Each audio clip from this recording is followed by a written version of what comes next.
सांगितलं की ट्रक देऊन सुद्धा आणि बैठकीला या पैसे देऊन सुद्धा एवढ्या मोठ्या प्रमाणात समाज एकत्र येत नाही. परंतु ज्या तऱ्हेची भक्ती, सोशल फोर्स, भक्ती ही सामाजिक शक्ती आहे, अशी जाणीव निर्माण करून ज्या पद्धतीनं त्या प्रचंड महासागराला बैठकीला त्यांना वंदन करणं हे सर्वांचंच काम आहे असं मला स्वतःला वाटतं. आपल्या जीवनामध्ये आपण जर माणसाला बदलायचं असेल तर त्याचे गुण बदलल्याशिवाय, त्याची दुष्ट प्रवृत्ती घालवल्याशिवाय तो बदलला नाही. ही जाणीव ठेवून एक महान काम चालू आहे. विविध क्षेत्रामध्ये आपण विधायक उपक्रम राबवण्याचं काम करतो. आदिवासी असतील, अपंग असतील, या सर्वांना विनंती देण्याचं, प्रेम देण्याचं काम आपण राबवलं. आपल्या सगळ्या कामाकडे पाहतो तेव्हा मला सारखं वाटतं की तुम्हाला ईश्वराशी प्रेम करायचं, ईश्वराच्या जवळ जायचं. तुम्ही मंदिरात जाण्याची गरज नाही, तुम्ही मशिदीमध्ये जाण्याची गरज नाही, तुम्ही चर्चमध्ये जाण्याची गरज नाही. आणि या गरीब जनतेच्या डोळ्यात दिले अश्रू तुम्ही दूर करा आणि तुम्हाला ईश्वराचं दर्शन होईल. हा संदेश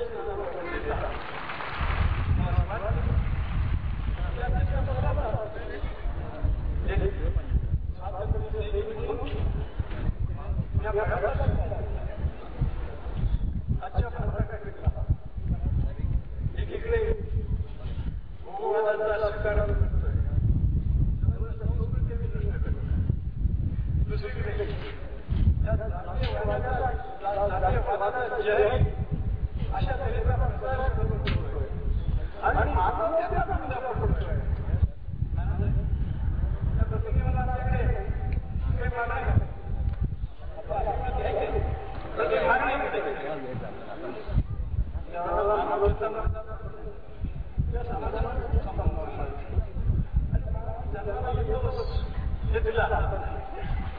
मुसलमान घरात जन्माला असतं मुसलमान, हिंदू घरात हिंदू, ब्राह्मण कुटुंबात जन्माला असतं ब्राह्मण होतोस, भंगी होतोस, महाराज होतोस, घरात होतोस, तुझ्या हातात नाही.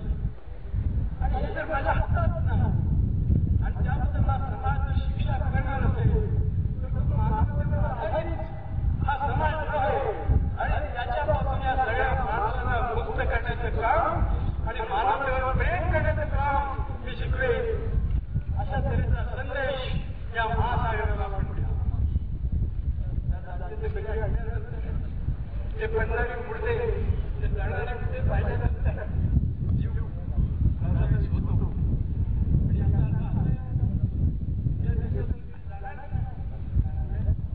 आपल्यासारख्या विरोधी त्या लाखो लोकांच्या पर्यंत संदेश देऊ शकतात. त्यांनी त्यांना क्रियाशील केलं तर या जातीयवादी, दिशावादी वाद करण्याचं सामर्थ्य आपल्यामध्ये आहे आणि ती मागणी या मित्रांना मी करतो. या क्षेत्रामध्ये का ते वैज्ञानिक ते पर्यावरण या देशाचं जे क्षेत्र 329 दशलक्ष त्यापैकी 15 संबंध तुमचा किमान 30 ते 33% क्षेत्र प्रभावित गरज आहे. महाराष्ट्राची सरासरी आणि विरोध चंद्रपूर यासारखे जिल्हे आहेत जिथे 40-50% क्षेत्र मराठवाड्याचे जिल्हे आहेत जिथे 1% जमीन सुद्धा वाढवलेला आहे. आपल्याला याच वेगवेगळ्या विषयाची याच वेगवेगळ्या निर्माण करायला घेऊ.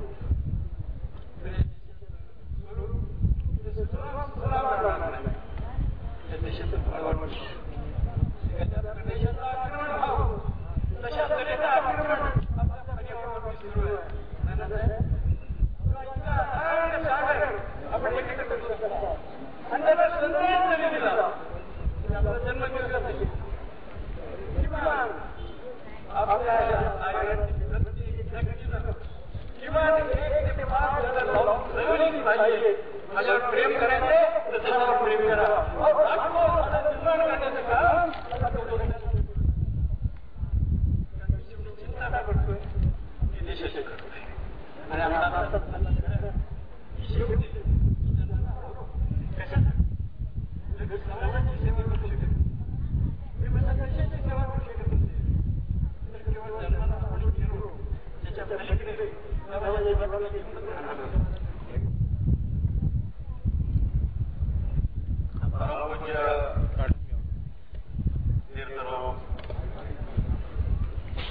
नानासाहेब धर्माधिकारीजी, सौभाग्यवती धर्माधिकारी, महाराष्ट्र विधानसभेचे अध्यक्ष अरुणभाई गुजराती, मंत्रिमंडळातील माझे सहकारी डॉक्टर मदनराव कदम, सुनील तटकरे, मंडळाचे अध्यक्ष मोहनभाई धारिया, हिरवळ्या संस्थेचे प्रमुख श्री किशोर धारिया, व्यासपीठावर उपस्थित आपले सर्व सहकारी आमदार, सर्वप्रथम मी कीर्तनरूप नानासाहेब धर्माधिकारी यांच्या वयाच्या 80व्या वर्षाच्या निमित्तानं त्यांचा अभिष्टचिंतन करण्याचा सोहळा या ठिकाणी आयोजित केलेला आहे.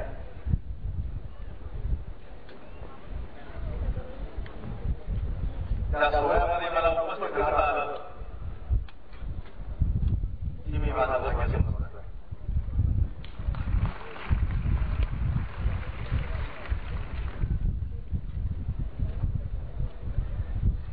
माझ्यासमोर अथांग भक्तिसागर कीर्तनरूप नानासाहेबांचे आशीर्वादाचे चार शब्द ऐकण्यासाठी आतुर झालेला आहे, याची मला कल्पना आहे. मला मनापासून धन्यवाद दिले पाहिजे, अभिनंदन केलं पाहिजे आपल्या सर्व सहकारी किशोर धारिया यांचं.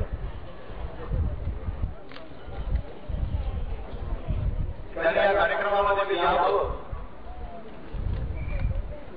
असं त्यांनी मनापासून मला निमंत्रण दिलेलं.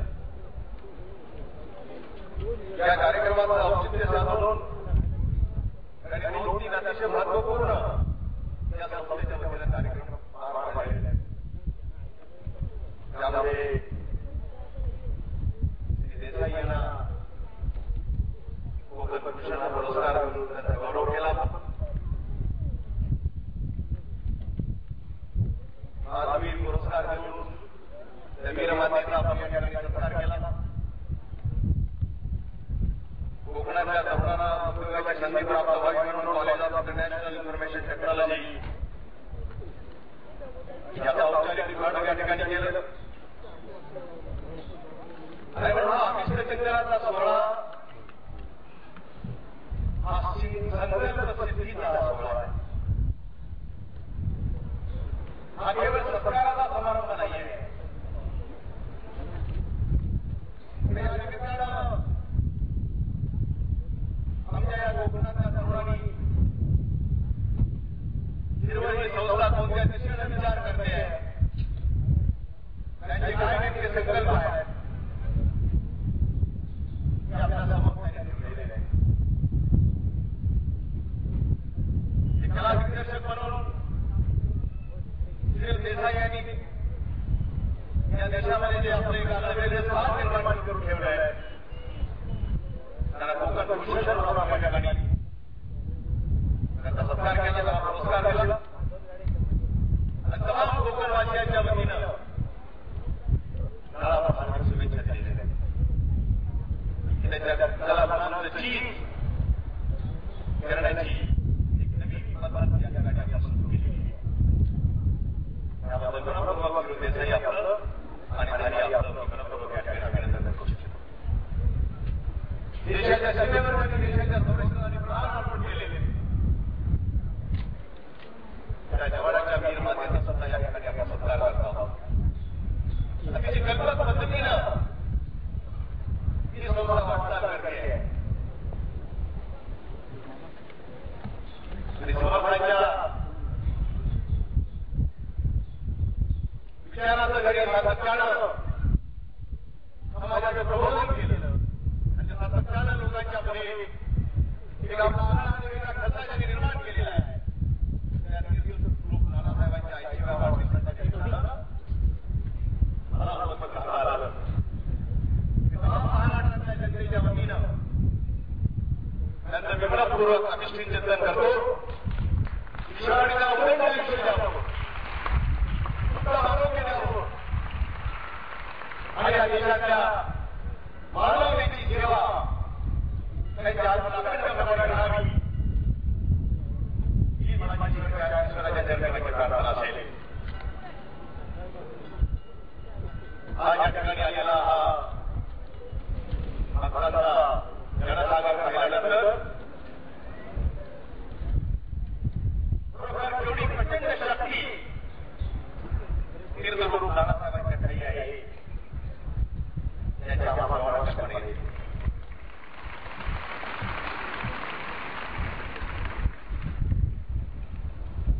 देशाच्या कानाकोपऱ्यात मानसिक झालेली, महाराष्ट्राच्या कानाकोपऱ्यात मानसिक झालेली आहेत.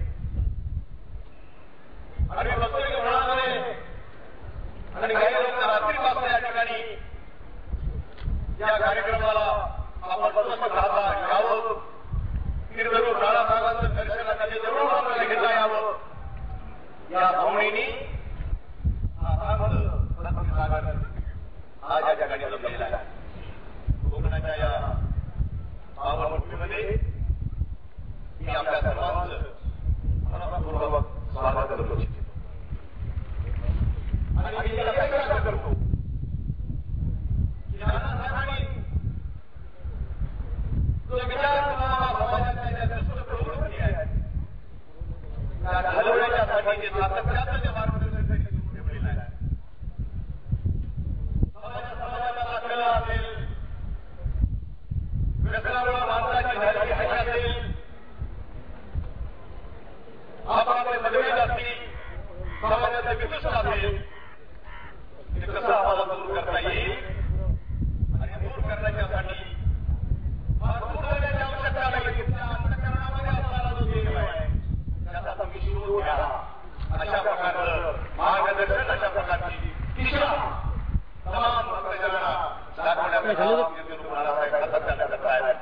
आणि मला असं वाटलं की काही दाखवलेला हा भक्ती मार्ग समाजाला एक प्रवास अशा प्रकारचा मनोबल निश्चित करायला मिळेल. आणि एक गोष्ट सत्याला त्यांच्या सहवासामध्ये मला बसण्याचं भाग्य मिळालं. त्यांचे विचार माझ्यासारख्या माणसाला ऐकायला मिळाले. कारण राज्य चालवत असताना त्या विचाराची आवश्यकता असते. त्या कुठलंही राज्य विचारानं चालवायचं असलं तर तो विचार नानासाहेबांच्या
त्याबद्दल संस्थेचे आणि आपल्या सर्वांचे आभार मानतो, कीर्तन करतो, नानासाहेबांच्या चरणी प्रणाम करतो. धन्यवाद. जय हिंद, जय महाराष्ट्र. प्रशासनाची वाट पाहत असतात याची आम्हा सर्वांना कल्पना आहे. आदरणीय तीर्थस्वरूप नानासाहेब, गेली 60 वर्ष आपण श्री बैठकांच्या, श्री बालवती मार्गदर्शनाच्या आणि प्रौढ शिक्षण वर्गाच्या माध्यमातून भक्ती मार्गातून प्रपंच साधून परमार्थ कसा साधावा हे मौखिक निरूपणाच्या द्वारे लाखो समर्थ भक्तांना शिकवलं, त्यांचं अज्ञान दूर केलं. खडतर आयुष्याचा प्रवास उपासनेच्या मार्गाने सुकर करण्याचा मार्ग दाखवला. निष्काम आणि निरीक्ष भावनेने स्वदेश, स्वधर्म आणि स्वजातीची ओळख करून दिली. कर्तव्याचा मार्ग दाखवला. लाखो संसार वाचले. सत्प्रवृत्त माणसं समाजाला मिळाली. समाजातील अनिष्ट रूढी आणि प्रथा नष्ट करून प्रत्येक समर्थ दासाला सत्शास्त्रात बसवलं. या निमित्तानं आपल्याला उदंड आयुरारोग्य लाभो ही श्री चरणी विनम्र अशी प्रार्थना. जागृत अशा लोकशक्तीचे हे सुंदर आणि निराळ रूप आपलं निरूपण ऐकण्यासाठी आता विषय आनंद झालेला आहे. गुरु परमात्मा परमेश्वर तीर्थस्वरूप आदरणीय नानासाहेब.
काय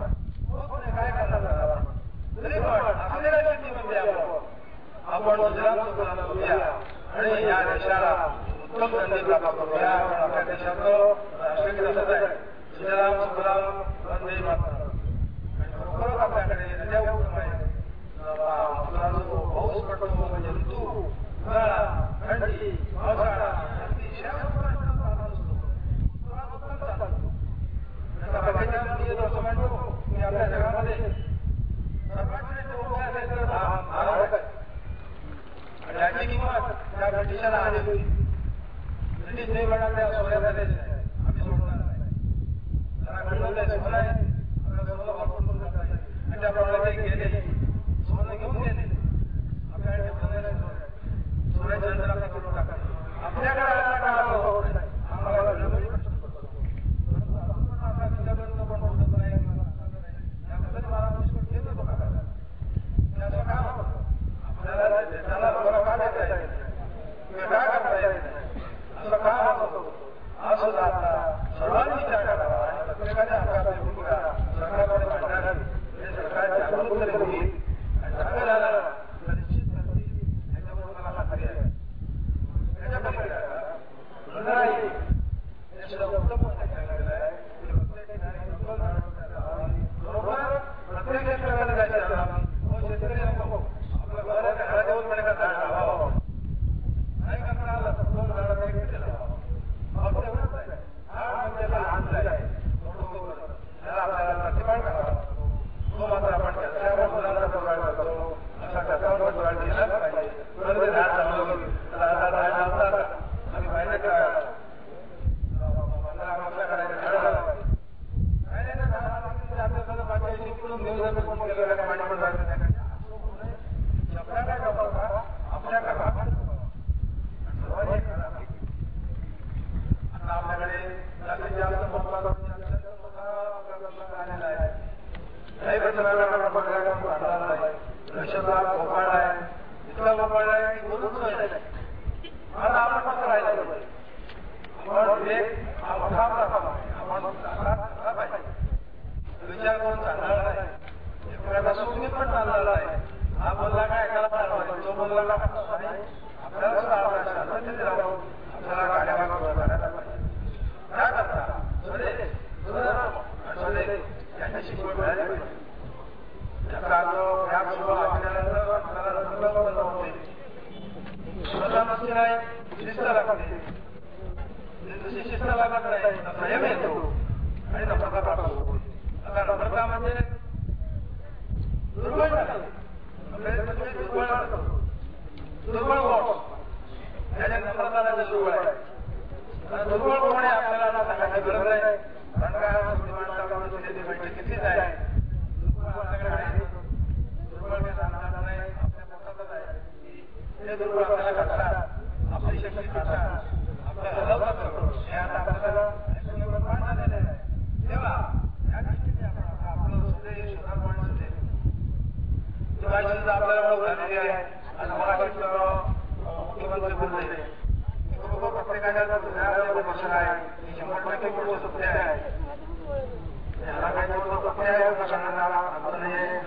कारण आपल्याला आपण जन्माला आलो, आपण तिकीट आणलेलं आहे, त्याची आठवण प्रत्येकाने करावी.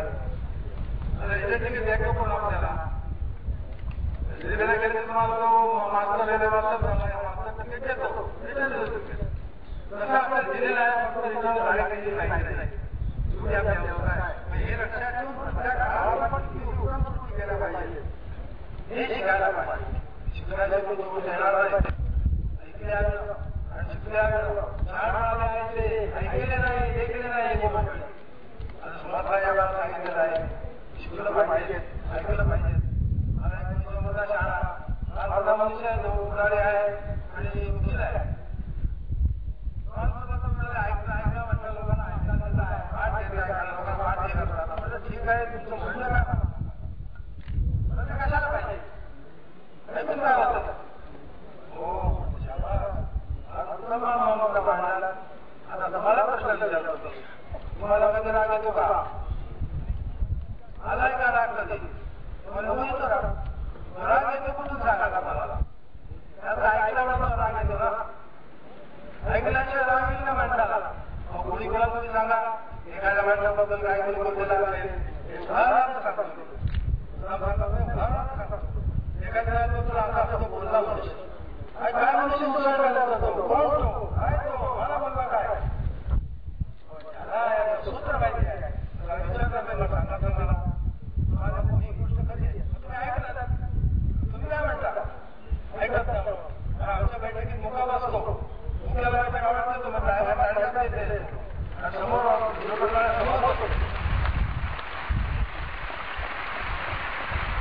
माझ्या गळ्यात बघितलेलं आहे त्या 60 वर्षाचे काम करतोय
महाभारत